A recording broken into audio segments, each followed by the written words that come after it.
Hello and welcome at Book Lovers Companion. My name is Edith and right next to me is my lovely co-host, the Chattering Teacup. Hello. And here with us from the east coast of the United States, author Steph Katzovi. Hello and welcome at Book Lovers Companion. Hello, and thank you so much for having me. I'm very excited to be with you from across the ocean. Ah, yes, from across the pond, indeed. And it's lovely to have you on our show. And we are here to talk about your book, Hurricamp. Mm-hmm. Yes. Which came out in May 2022. It seems like a long time ago, but it actually, the time has flown since it's come out and now. Yeah, indeed. The next May's rights are at the door. Not yet, but soon enough. Let's hope so, because snow is also on the way here in Austria, it seems. But hey, the next summer will be as well. So, Hurricamp. And it also marks your journey from your law degree to an author. Tell us a little bit about this journey, Steph. Well, it's a long and meandering journey, but I'll give you the short version. When I went to law school, I knew that I didn't want to actually practice law, but I've always had a passion for writing. And so when I was in law school, I found creative ways to take writing classes and research classes. And then after law school, I said to myself, as much as I want to be a writer, I don't think I can do a creative writing job where I'm writing a book right off the bat. So I need to have something where I could pay off my law school loans and something that will give me experience in life and the world. So I took a job in consulting and ended up doing writing and research professionally for a little over 15 years. And my last stop, which was at Deloitte, was working for a very senior executive as a speechwriter. So I was able to incorporate writing into my life just, in a more professional manner. And so when I had two young boys and the executive I was working for was about to retire, I said to myself, this might be opportunity knocking on my door. And I've said for so many years that I wanted to write a book, and maybe this is the right time to do it. And so when he retired, I quote unquote retired as well from speech writing. And then I realized that going from a professional environment where you're expected to show up every day and accomplish certain things and by a certain deadline, that kind of went out the door when I left. And so I was on my own and figuring out how to really accomplish what I wanted, which was to write a book. So it took me a little while, but I ended up doing it. And here we are today. And how was it for you? Was it difficult or not to write for a completely different audience? It was a very humbling, and I will say I learned as I went, but it was a really interesting challenge. And I think, one of the great things about shifting careers was I was way out of my comfort zone, and writing a book for children was something in my mind that I said, oh, I definitely want to do this. This can't be that hard. I was a child. I have all these stories that I want to get out. But as it turns out, putting things on paper and writing for an audience where you have to have the plot move quickly, having action, having dialogue, it was a tricky thing to learn. But, through many rounds of revisions with a great editor, I think I learned the process as I wrote it. And it was a fantastic experience. I became so absorbed in the process that, with each round of revisions, I'd hold my breath as to what I had to change. And it got easier and easier as we went on. And I just recently am in the middle of writing the sequel to the book. And I discovered, wow, it's a lot easier the second time to write, because now I sort of know what I need to do. I know a little bit about what the formula is. And, it's just a very fun process. Mm-hmm. And during writing this first book, was there ever a moment when you thought, oh goodness, damn, I should have written a thriller after 15 years in the company? Yeah, I was thinking maybe I should have stayed at Deloitte. That's what I was thinking. But you know what? I've always wanted to write for children. I think it's probably because I view myself in my head as still a 13-year-old girl. And I must have a lot of things that I needed to express at the time that I never got out. And I think part of writing is about saying the things that you might not be able to say directly to a person or to relive an experience. And I think a lot of what is in my book is sort of me reliving the experience I had when I went to sleepaway camp, which is what the book is about. And coming up with an alternative ending that was a little bit different from what happened in real life. And this was my chance to give myself a do-over, if you will. So now you have to tell us, of course, during our chat what happened in real life. But so the question would also be then, how much of you is in your main character, Noodle Newman? Well, she is definitely a better version of me, and she's probably a better version of me as a child and as an adult. But in my earlier drafts of Hurricamp, I spent a lot of time developing her character, and at some point during the revisions, and I had a lot of revisions, I realized that I just had to relax and be okay with her vulnerabilities. And the fact that the character is not perfect, but she's genuine, is, I think, what makes her so likable and relatable. And that to me was the essence of what I wanted as I was writing a character that would be someone that children would hopefully identify with. And, she makes a lot of mistakes in her book, but ultimately comes out on top. Yeah, she's not the only one who makes mistakes, but that's okay. I mean, the children, everyone makes mistakes. Yeah, of course. Even adults. I don't, but okay. There would be no book written about you then if I were writing it. Nope. How common is it to spend part of the holidays in a camp in the United States? Well, I think it's a different experience for each child. I can tell you that when I was in my much younger years and I went to camp, I wasn't in the right mindset, and I really liked my house. I really liked my bed. I really liked my mom's cooking.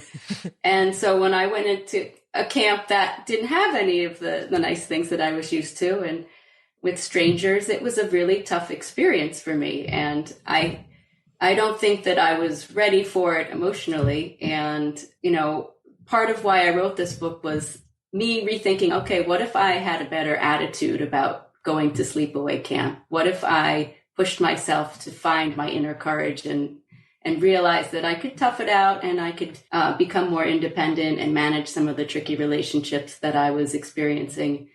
And essentially, it helped drive the plot of the book that I wrote, which is about those very same things. And if I could do it all over again, I wish I would have gone back to sleepaway camp after the experience I had the first time. But the truth of the matter is, I went to sleepaway camp once and then never went back again. Okay. But for some kids, they love camp. And, I think the large majority that go to camp, they find what they are looking for, which is great friendships, great adventures. And I'm a little bit jealous of those kids that get to do that every summer. I'm jealous of my kids that have the opportunity to do that. And are those camps along gender lines? I mean, just boys or camps and girls camps or mixed camps? I think there's a little of everything. The thing about the United States is it's a huge country and there's a lot of different types of places you can go. Yeah. However much money you want to spend or however little, you can probably find a place that fits your needs. There's sports camps, there's religious camps, arts camps, regular just, have fun and have junk food kind of camps. There's a little bit of everything for everyone. Would you say that that's not something that you see in Austria or Europe? Not really. I mean, you do have camps for what is it called? The church camps, like I said, the Catholic Church. They have these youth groups, but they don't last the whole summer or even a month, maybe a week or so. And they are organized usually by the individual parishes, for example. Scouts camps, there are Scouts camps. Boy Scouts camps, or they are mixed these days. I mean, there are also camps from the parties or the unions also have those camps. I don't know if they still have them. I think so they do, because let's say after the Second World War, the children went to those camps during the summer because they had the food and everything. And parents couldn't afford to go away. Exactly, often. Yeah.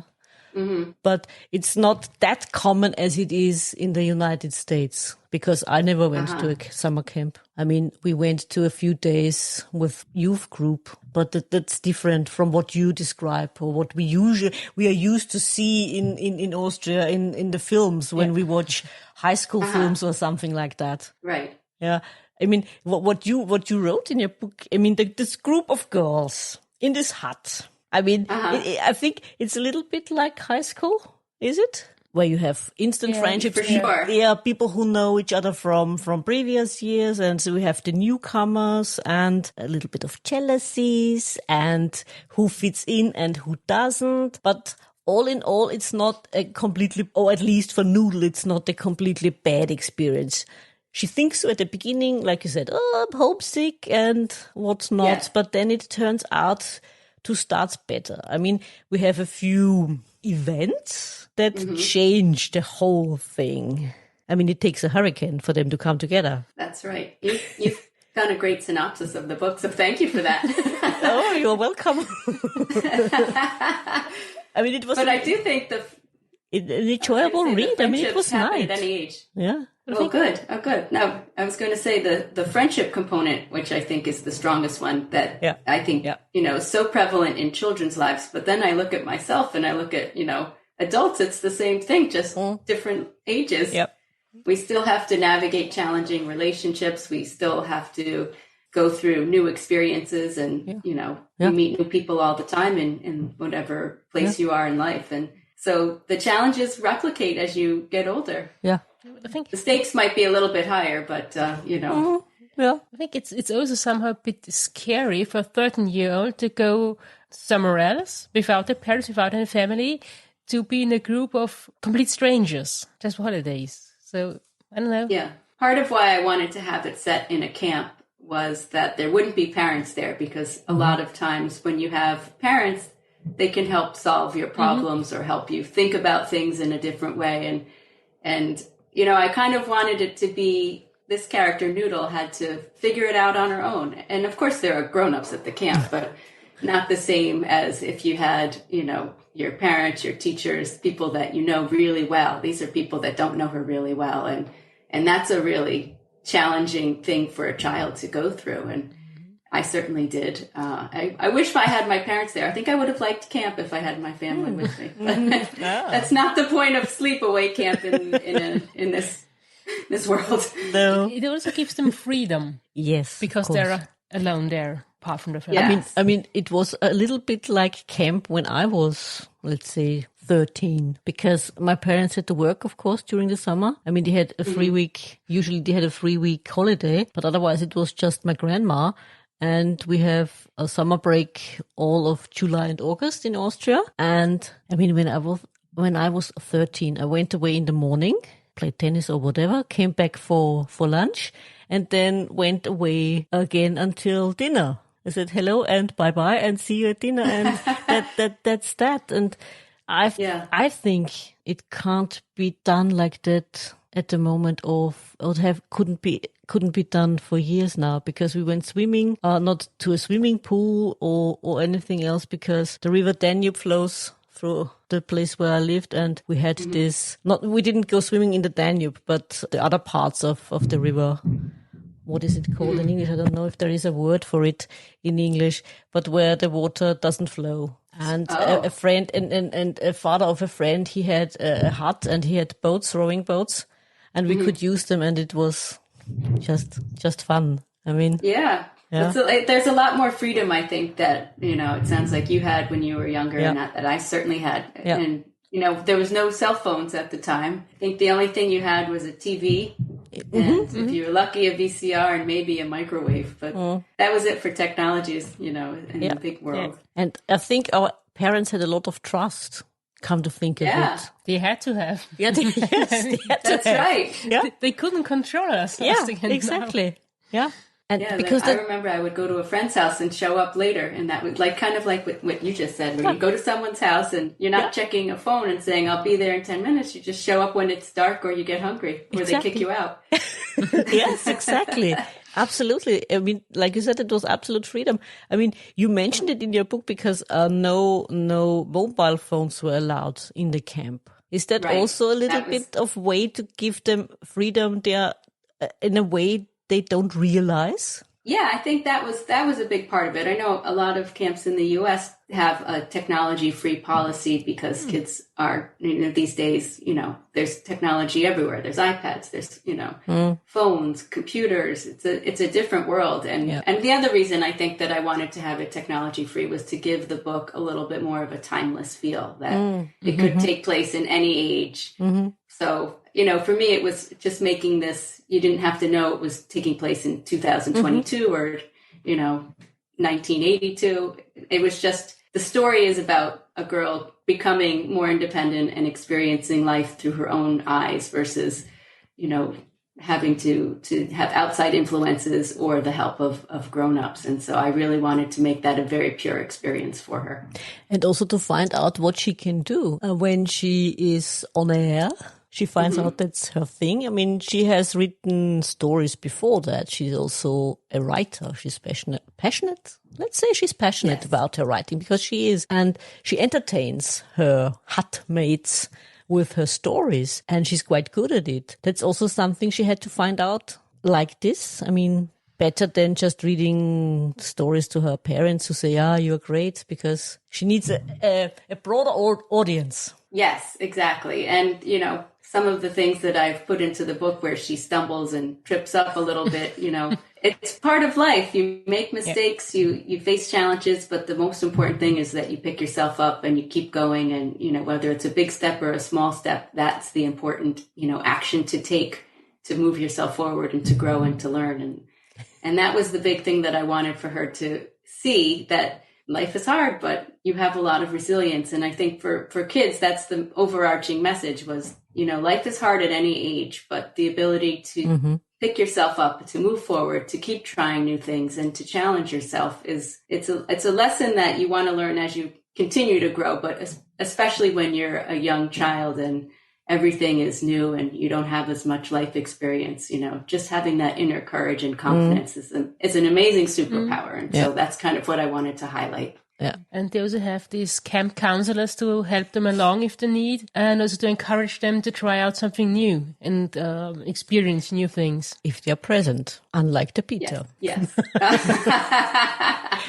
Yeah. But in a way, it was also good that she wasn't always there because, like you said, they had to find out for themselves. Yes, exactly. And she had one good counselor, and then that counselor unfortunately had to leave camp early. And so she was given a replacement counselor who wasn't so good and wasn't so attentive and didn't really take her job seriously, or perhaps she didn't even love her job all that much. Yeah. But, again, it's how do you navigate situations that aren't ideal? And, it happens every day, probably, and, to some degree in people's lives. At the beginning, Noodle wasn't that, let's say, convinced by the first counselor. I mean, that's something I think that's something I can relate to. I mean, she was a very cheery person. Maybe too cheery for her.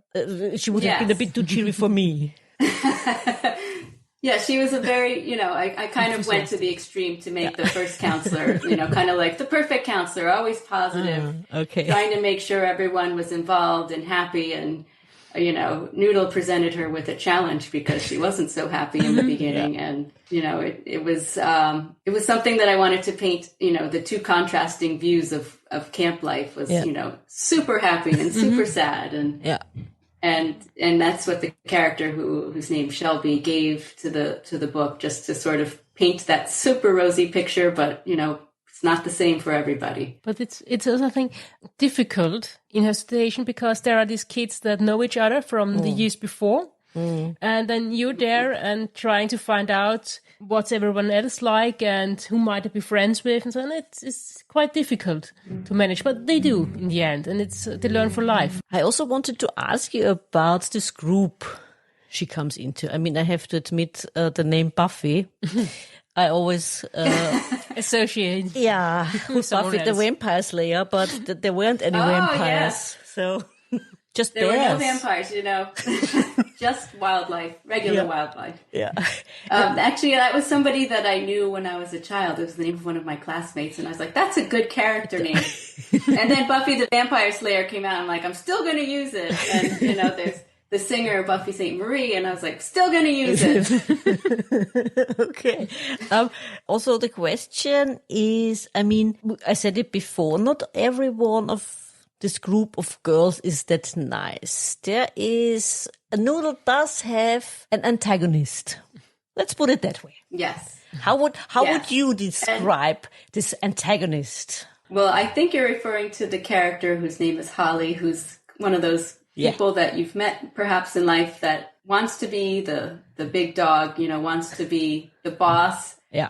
Things have to go her way, and she's a big personality and a bit forceful, I guess would be a nice way of saying it. But other people might characterize her as a little bit of a bully.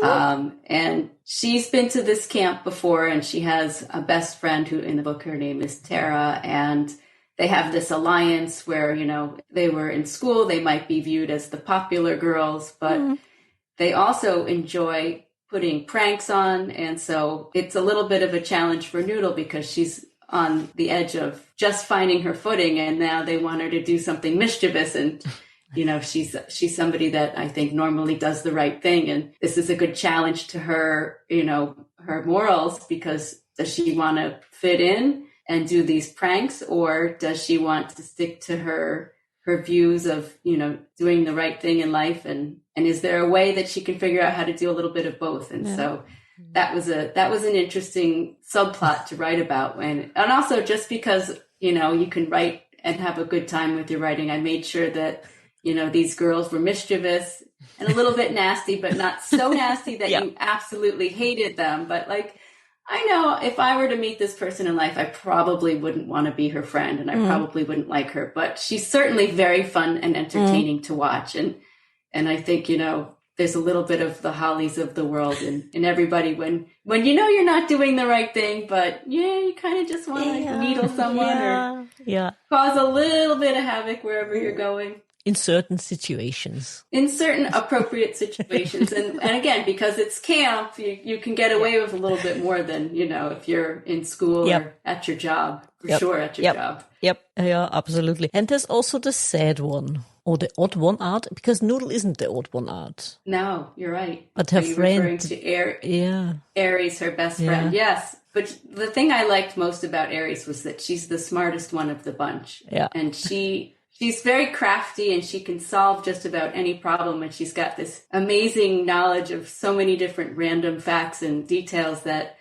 she's a surprising character. But she comes with a very prickly exterior. Yep. And I imagined her as someone, really dark hair, really pale, kind of gothic looking. That was maybe my there's picture your as Buffy well. the Vampire Slayer. Yeah. That's how I saw her as well. Yes. Yeah. Oh, I'm glad that came across. Yeah, absolutely. And she was also not afraid to stand up to Holly. Exactly. She is somebody, I think, as from a character standpoint, she's the purest form of goodness, but she comes in a package that's a little bit rough and prickly. But once you break through that, she's, as loyal as they come and a very good friend. And I think that's important because so much of the relationships that adolescence faces, you want to go with somebody that, you're going to feel comfortable with. But on the other hand, if you're desiring to feel accepted and you belong to a larger group, you might be stuck with somebody that doesn't do things the way you might do them. But the thing I loved most about Aries was that she was her own individual person, and the way she is the way she is, and that's something I think really appealing for kids that want to feel accepted and be true to themselves. Yeah, I think because she has been to quite a lot of different camps before, so she has experience with that, and she might not be intimidated by being in a camp and just want to do her thing. Yeah, I think she's kind of an old soul. She's been around the block a lot of times, and she's seen everything. And at her young age, but she's kind of the wise owl of the bunch. Yeah, and you mentioned it before. I mean, the whole dynamic in a summer camp is different than school, and it's also a bit easier for the children to cope with things that are not so good at camp, or even people like Holly. I mean, you said, it was your not so wonderful experience. What would you tell us a little bit about that? You don't have to, of course. Of my experience at camp? Mm-hmm. I think for me, it was just, I went from my mom likes to clean. She's very neat and tidy, and she likes to cook. So I had a neat and tidy house and really good food. And I went to a camp that was not fancy at all. It was, very, very rustic, as we would say. There was, creaky beds, and the floors had holes in them, and, there was a leak in the cabin, I think, that I was staying in. And the food was always cold, and it wasn't, what my mom would make. And I think it was, in a way, it was like a culture shock for me. I blocked out a lot of it, but I remember it was dusty, and the grass was all dead and burnt. It wasn't like a beautiful green, lovely, beautiful escape. But I have gone camping with my family, like in a tent at a campsite, and I think I was expecting, beautiful burgers and delicious, salads, and that just wasn't the experience. And so as a result, I saw what it was. I saw that my parents weren't there. I saw these kids that I didn't know, who they were. I didn't find that I had a lot in common with them. I really loved sports when I was a kid. I still do, but for me, like, I would be happy playing soccer or whatever sport, and these girls were more interested in arts and crafts and doing their hair, and that just wasn't me. And so it was a struggle to see who I could become friendly with. And also on top of that, as I mentioned earlier, I was incredibly homesick. So I'm sitting in the cabin crying half the time and wishing I were home and writing letters to my parents saying, please come pick me up. I'm miserable here. And, it was a very, I would say, honest response to being put out of a situation where you're extremely comfortable, which was my home life, and then into this camp situation, which was completely opposite to anything I'd ever known. And sometimes there's the saying, sink or swim. I think I sunk. Instead of swimming, I didn't manage to figure out how to have a happy camp life. And again, if I could go back and do it all over again, I would have tried harder to embrace the camp experience. But I don't think I'm going to have that opportunity, 30 plus years after I originally went. So I guess I should have, just keep writing books about it until I get it out of my system. Yeah. I wonder if it in any way prepares children for when they will go away to college a few years later, because then they move sometimes across the country, also with complete strangers. Well, I never thought of using this book as a gift you can give to people going to college, but I think you have a good idea. If you read it, you could be done in about 2.5 hours. So if you're flying across the country, it might be great to bring with you on an airplane. But I think, the experiences are pretty similar. Anytime you go into a new environment with new people and, new challenges, the skills that you use to cope with it are not going to change. And I think you're right. It could be certainly something valuable. Even if, you're viewing it from a younger child's perspective, there's, the message is still the same. That you can beat challenges with the right attitude and with the right inner courage, whatever that means to you. Yeah, and your experience at camp, is that also where the idea for the bug juice came in? Because I was wondering, what is it? Do we want to know? Could you repeat that question again? Juice. Was that also the juice they have at camp? Was that also something you experienced, and is it something that scarred you for life, or? Probably. Yeah, I don't know if I have a good answer to that. Because it sounded disgusting, to be honest. Yes, no, I think bug juice, I really wanted it to taste like apple juice, I think. I like apple juice a lot. But, it has a very chalky flavor. It's not as sweet as you think it should taste. And it's got very weird colors. Like bug juice is like, there's a pink one, like a reddish one, an orange one, but it's not something that I don't think anybody over the age of, I'd say, like 16 would want to drink. But it's like an attractive looking juice. But the name's not attractive. No, but it's that's what I knew it as. Like, they may call it something different now, but I was really hoping it would be better because I was a very healthy eater, and this was my one chance to have something unhealthy, and I didn't even like it. So yes, it did scar me. It did scar me in a way. I had to go to chocolate milk, which wasn't as bad for you. I also wonder, because you asked if we do have camp experiences in Austria, which most of us don't, but I thought of these outings we had when at school. Do you remember Teacup? Usually every year our class went to, during the summer or just before the summer break, we went away for a week. You did? Or Schullandwoche. We only did that once or twice. No, we did it every year. But it's with your class, so you know the people. We just go away somewhere. Yeah. Either we go skiing for a week. It depends on in which class you are. And skiing, or a week where we do different kinds of sports, or a week where we do, I don't know, we went to Salzburg and we went to Lower Austria where we did kind of sightseeing and so on. But with our class, and it's also a bit different. I mean, in the United States, you don't have this, in high school, you don't have these kinds of fixed class constellations, because when we start school, let's say when we start high school, we spend the next 4 years with the same people in each and every subject. Each year is divided in different classes. Yeah. And there are maybe 25 or 30 people, and they stay together for every lesson. You see, I think in the United States, it depends on the school you go to. I went to a high school that was pretty big, and each class was different people in the class. And there wasn't just one group of kids that stayed together all day. In other schools, if it's a smaller school, that might be more likely where you're staying with a group of children. But I don't think it's the same in the U.S. But there was a special program that I was in. I think it was in 9th grade when I was just starting high school. That was an overnight adventure where we went to a campsite with all the kids in our grade. And I remember it was like a camping experience. This, of course, was after I went to sleepaway camp. So I was determined to have a good time.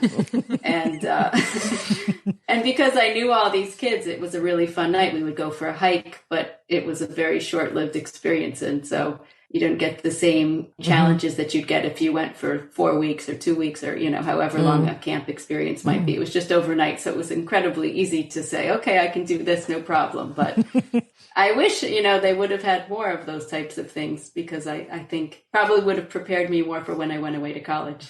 And I'm sure I repeated a lot of the things that I did when I went to sleepaway camp. I mean, also, summer camp is not that traumatizing as high school, probably. We always get the impression that going to high school in the United States is let's call it, for some people, a very traumatizing experience. And for others, it's the best time of their life. And would you also agree that in the end, the children are far more resilient than we give them credit for? Absolutely. I think, adolescence is it's only 18 years of a person's life. And imagine if you live to be in your 70s, you've got like 50 plus years to figure things out. But adolescence, it's a short amount of time where you're discovering who you are, what kind of people you like, what kind of person you want to be. And because it's so consolidated into those precious few years, everything you feel, I think, is magnified. I'm going back to my own experiences where, you want to have a group of friends that you're close to, and it's hard to find those people, because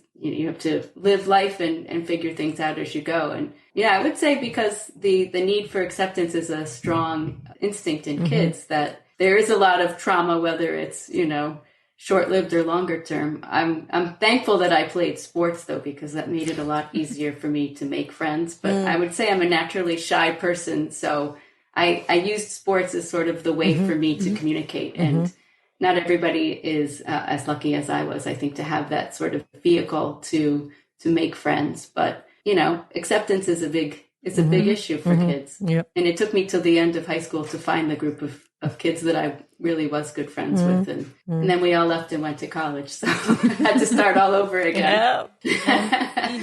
If the children make good friends at such a camp, is it possible, or does it happen often, that they stay friends? Maybe because a year, even especially as a child, is a very long time to keep in contact. Yes. I can say from my husband's experience, he went to camp and has friends that have lasted through his adult life. And, I was jealous that he had that, because, I went to camp and I forget everyone's name, and I forgot, whether intentionally or not intentionally, I blocked the whole experience out of my head. So Yeah, and there are camp reunions, and I've read a lot of books because as I was writing this book, I've done a lot of research on camps. But they have people that have had camp reunions, well into their 50s and 60s, and it's almost like it's like a college reunion, except for the people that you met while you were in camp. And I think that's amazing. I will never have that in my life. Maybe my children will, but I think it's great that you can make a lifelong friend out of something that happens just in the span of a few weeks as a child. As I said, I'm incredibly jealous of those people that have that in their lives, because I don't think that I was ever going to have it.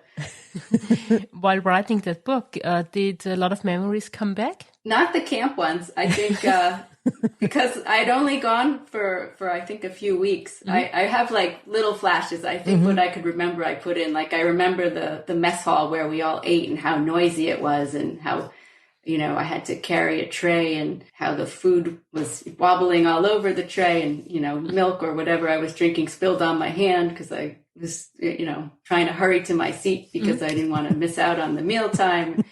I think that having my children go to camp, I have two boys who are 12 and 10, having them go to camp, and I can now see if I have my memories correct based on what they tell me about camp. Sometimes their memories merge into my memories, so I don't know which one was mine, which one was theirs. But it's interesting to relive what I went through the perspective of their eyes. And now they have a lot of friends that go to camp, and so I've got a lot of new material for future books, I hope.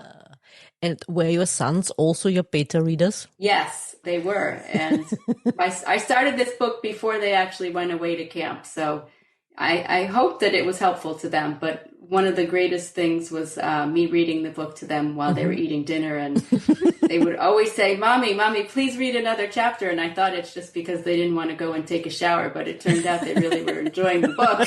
And it wasn't so much that they were trying to delay what they needed to get done. So that was really a very gratifying part of doing the testing before this was published. And no harsh critique from them at all? No, actually, they're very supportive. It was really nice for them to see that I have this special skill in addition to being their mother and making sure that their clothes are clean and the food was on the table and they get to places on time.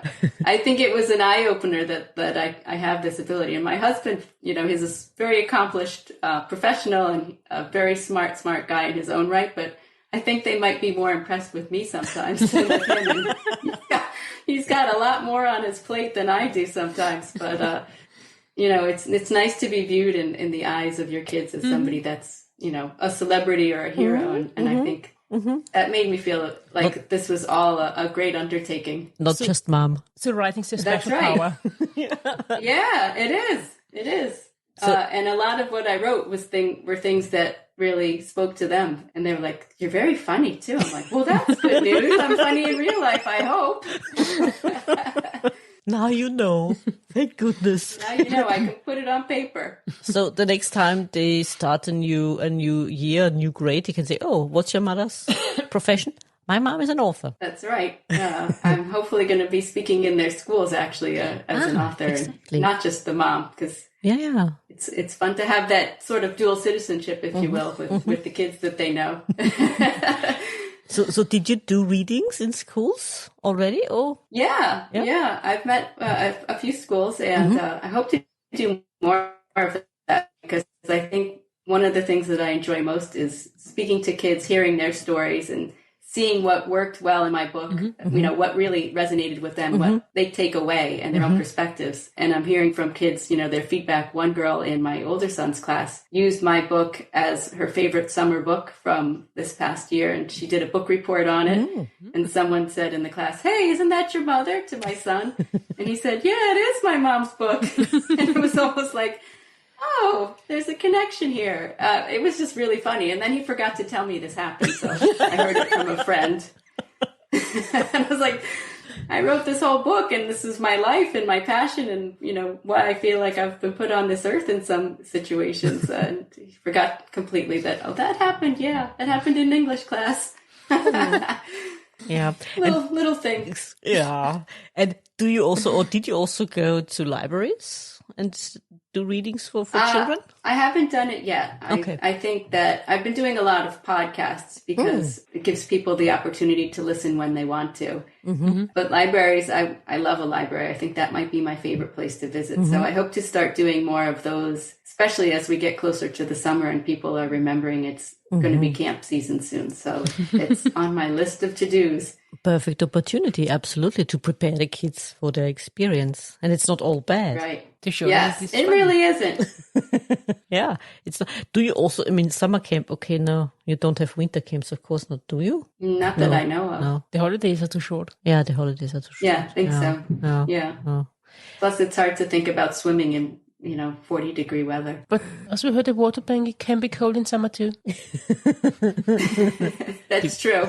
Oh, depends where you are. I mean, think of the lakes in Austria. Attersee is very cold. I wouldn't go in there. No, neither would I. Way too cold. That's true. I actually think that the lake at the camp that I went to was freezing cold. But when it's very cold outside, I guess it's hard to think about swimming unless it's an indoor place. Yeah. Heated. Yeah. And what was, I mean, you touched a little bit upon that, but what was the greatest challenge looking back, writing this book? I think the greatest challenge was making sure that the characters get right into the action. So I wrote a number of drafts where I had the pages upon pages of Noodle going away, getting ready to go away to camp and packing her trunk and getting her things organized. And I realized in the process of doing all this that I created this tremendous backstory for a lot of the characters. And that was me just getting into the characters and becoming familiar with them and really trying to understand them. But getting rid of all the extra details was a very hard challenge for me because I thought, how are people going to identify with this character if they don't know the 40 days leading up to camp and what was happening in her mind? And as it turns out, you didn't need all that information. You can put it in and sprinkle it in throughout the story and still get the main points across that you want to get across in a shorter and more concise way. And really, I think getting the action so that you're wanting to turn that next page and see what happens. And that's what you read a book for, I think, is to get to the end, hopefully. And so just going through that process of editing and being really careful about what you put onto the page so that you make sure it is the only nugget of information that the reader really needs to keep the plot moving forward. And I learned that a lot when I was doing the first several revisions. But as we got towards the end of the revisions process, I kind of realized, all right, cut. But everything, I know so many of the words are precious. And, there's the saying, kill your darlings. It's very hard to kill your darlings. Do you think that adults want more descriptions about the characters than children? I think it's important for kids to get a good feel, like an impression of what the character is, whether the character's got specific traits, whether it's a physical trait, a personality trait. I don't think you need as much as I thought originally. Leaving something to the imagination, there's some benefit to that as well. That's why when a movie comes out after you've read the book, sometimes you're very disappointed because the director or the actors had a very different take on something that when you read it in the book, this was how you, it took it in. And so when you see it on screen, it's somebody else's impression. And I kind of wanted to give kids and readers the opportunity to form their own impressions. And, as you and I have spoken about the character Aries, you got a similar view from what I was trying to say in the words. And so I'm really glad that that's something that comes out of my work because, I wanted to give enough that you kind of got a sense of what I was thinking, but were able to just put in your own thoughts and your own impressions into the characters, into the story as well. Yeah. Do you think that you will let Noodle grow up in your next books, maybe, if she's in your next books, or will she stay? She is. She's growing up. Okay. Everything is all about growing up. And in the sequel that I'm working on, there's a new challenge between her and her best friend, Aries. And, it's a different angle of how she's going to keep growing up and learning lessons often the hard way. And, I think so much of what I write about is, as I mentioned earlier, it's about what I'm going through and how I wish, I could do things differently differently, or perhaps, just looking at things from an adult perspective through a child's eyes and giving that message to kids and young readers. So that's kind of what I hope to do. But, a book is often a lot funnier when you see silly mistakes or, little funny mishaps. And there's a lot more of that because, as I mentioned, my children have given me lots of good material that actually happened to them. So there's elements of somebody's real life that I'm going to give to Noodle and her friends in the sequel. And hopefully we'll see if there are more books to come after that. I hope so. Because I really just love doing what I do. And what about this interaction you mentioned? I mean, also between Noodle and adults. Will there also be more interaction then between Noodle and adults in the upcoming books? Yes, but I'd say, the main focus of her life is with her peers and her friends. And I think that, you've given me some ideas for other stories that I can write in future books. So I might have to come back and pick your brain to find out what were you thinking when you asked that question. But yeah, I think there's room for that as well. Maybe I'm going to have to do another revision to the sequel to add in some more adult characters. But there's always lessons to be learned. And if I can find ways to creatively incorporate that, I most certainly will. There's an open invitation, just saying. Okay. All right. I've got your email. Yep.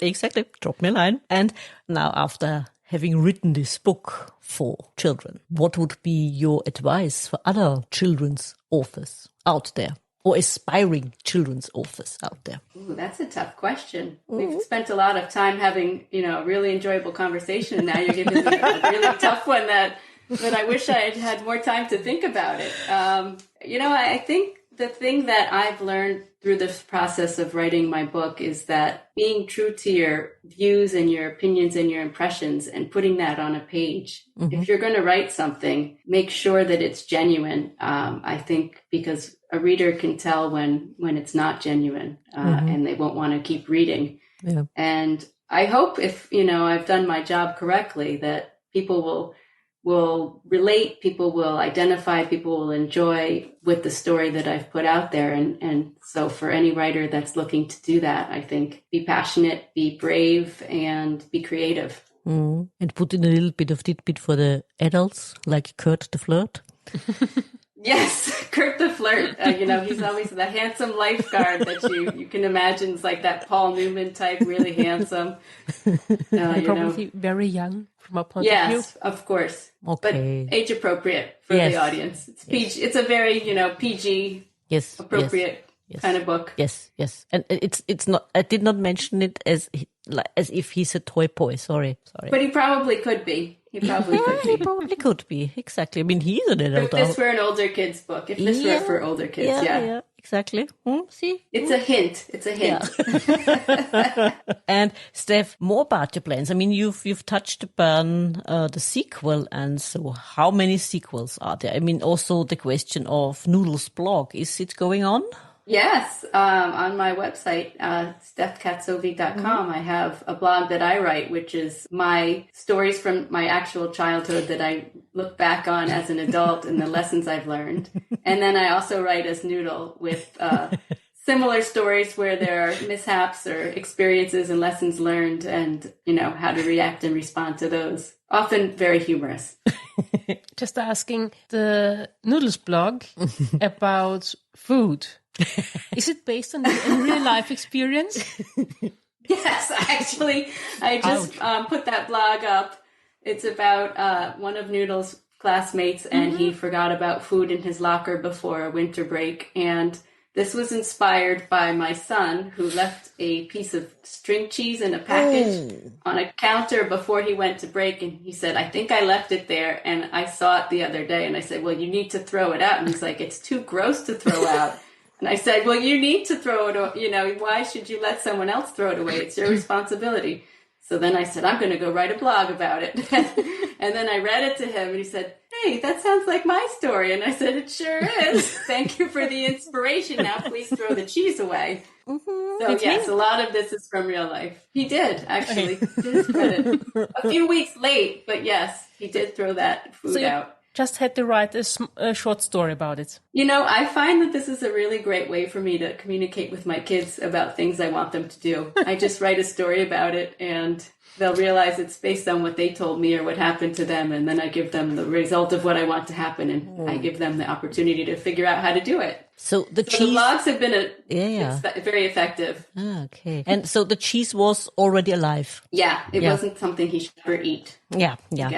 See, that a colleague of mine just said today to me, that's why it is called in German Lebensmittel. Well, how would you translate this word? You say food, okay?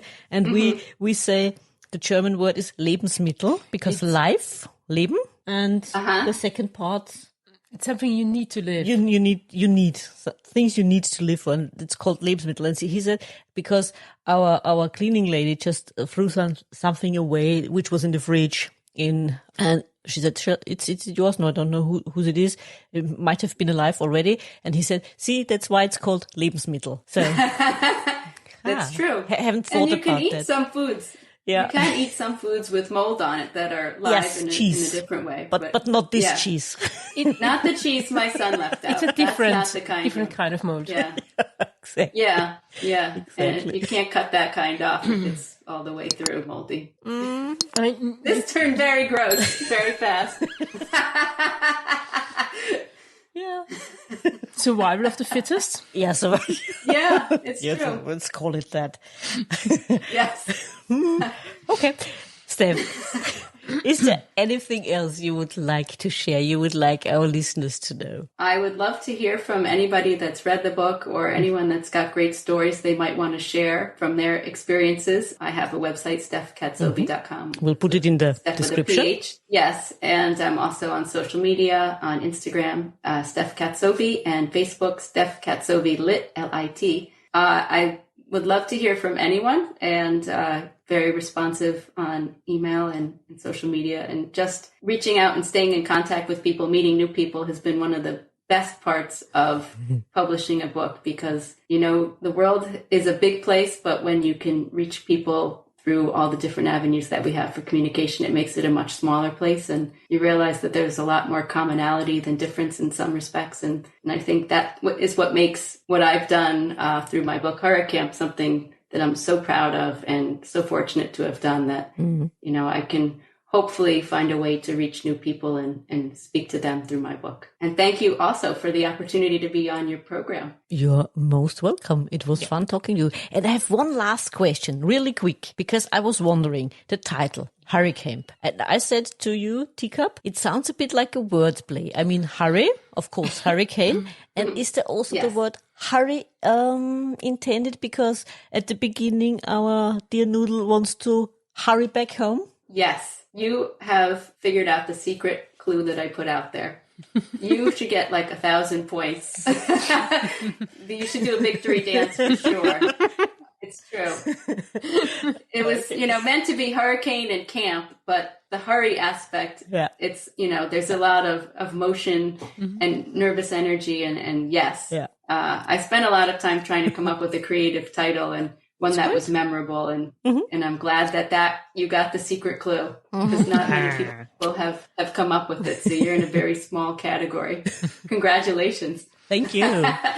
And before we let you go, there's also wonderful pictures in your book. Yes. In between. They are very lovely, and the whole book is very lovely. It's a lovely read. And dear listeners, if you're looking for a gift for your children, for your grandchildren, for your nephews and nieces, take up Hurricamp. Especially before summer. It's available online on all major retailers. Yes, absolutely. It's worth it. The kids will enjoy it. You maybe too. Yep, Thank you so much. Absolutely. So, Steph, thank you for joining us, for making time for us. It was a pleasure. It was truly my pleasure. It was our pleasure. Thank you both. You did enjoy this episode as much as we did? Then hit subscribe and don't miss the next episode. Also, make sure to follow us on Twitter, Facebook and Instagram. If you like to support us and buy us a coffee, you can do so via Buy Me a Coffee and other platforms. You can find all the necessary links in the description. Until next time.